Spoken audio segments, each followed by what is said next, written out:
আমার প্রিয় মুমিন মুসলমান বন্ধুদের কাছে একটি প্রশ্ন রাখছি। বলেন তো আপনাদের সেই পেয়ারে নবী মোহাম্মদ কেন নিজেকে আল্লাহ বলে দাবি করলো না? এর উত্তর খুব সহজ। এই মরুক ঢাকার যখন নিজেকে নবী বলে দাবি করেছিল তখন তাকে আরবের লোকজন কি বলেছিল? উন্মাদ, পাগল বলে তিরস্কার করছিল। সে যদি আল্লাহ দাবি করতো যথারীতি সে কোনো মোজেজা দেখাতে পারতো না, অর্থাৎ তার কোনো কেরামতিই ছিল না। ফলে কি হতো? আরবের লোকজন তাকে ধরে সকাল বিকাল জমজমের পানিতে চুবাতো এবং জমজমের পানি থেকে তুলে ছাগলের দড়ি দিয়ে বেঁধে রাখতো। এটা খুব নিশ্চিতভাবে বলা যায়। এবং মোহাম্মদকে যে পাগল এবং উন্মাদ বলতে আরবের লোকজন, সেটি আমার দাবি না। কোরআনে এরকম অসংখ্য আয়াত রয়েছে যেখানে মোহাম্মদ অভিযোগ করছে আল্লাহ তার হয়ে ওকালতি করছে। আপনারা চিন্তা করে দেখেন, এমন একজন লোককে আপনারা আদর্শ ব্যক্তি মনে করেন যাকে তার সময়ে মানুষজন পাগল বলে ঢিল ছুঁড়ে মারত।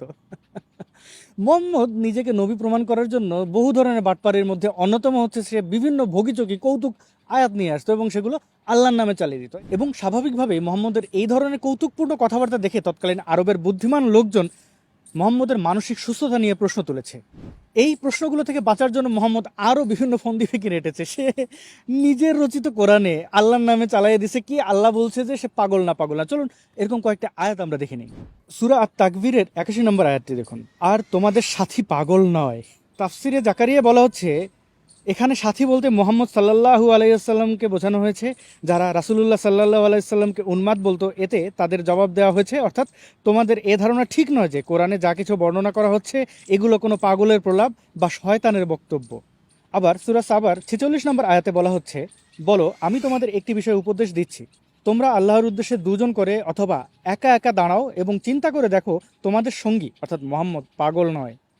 সূরা ফুরকানের 8ম আয়াতে বলা হয়েছে, আর জালিমরা বলে তোমরা এক জাদুগ্রস্ত ব্যক্তির অনুসরণ করছো। সূরা আরাফের 184 নম্বর আয়াতে বলা হচ্ছে, আর তারা কি চিন্তা করে না যে তাদের সাথী মোটেই উন্মাদ নন, তিনি তো এক স্পষ্ট সতর্ককারী। তৎকালীন আরবে এমন কি ঘটেছিল যে মোহাম্মদ উন্মাদ না, এই কথা মোহাম্মদের আল্লাহ বারবার কোরআনে বলতে হয়েছিল? মোহাম্মদ পাগল না, এইটা তার রচিত গ্রন্থে তাকেই বলতে হয়েছে। মোহাম্মদের ফেক আইডি যেহেতু আল্লাহ, তো আল্লাহকে দিয়ে বলিয়েছে। আমরা আমাদের সমাজে বিভিন্ন পাগলদের দেখি এরকম পাতা নিয়ে গুনতে থাকে আর বলতে থাকে যে টাকা গুনছে, অর্থাৎ পাগলের সুখ মনে মনে। এইবার মোহাম্মদের বেলায় কি ঘটেছিল? কোনো সুস্থ সবল ব্যক্তি, কোনো স্বাভাবিক ব্যক্তিকে পাগল বললে সে কি খেপে যাবে? কাজী নজরুল ইসলামকে বা রবীন্দ্রনাথ ঠাকুরকে যদি কেউ পাগল বলতো তাহলে কি তারা তাদের সাহিত্যে আমি পাগল না, আমি উন্মাদ না এগুলো বলে বেড়াতো? এই সেই মোহাম্মদ এবং তার গ্রন্থ আল কোরআন।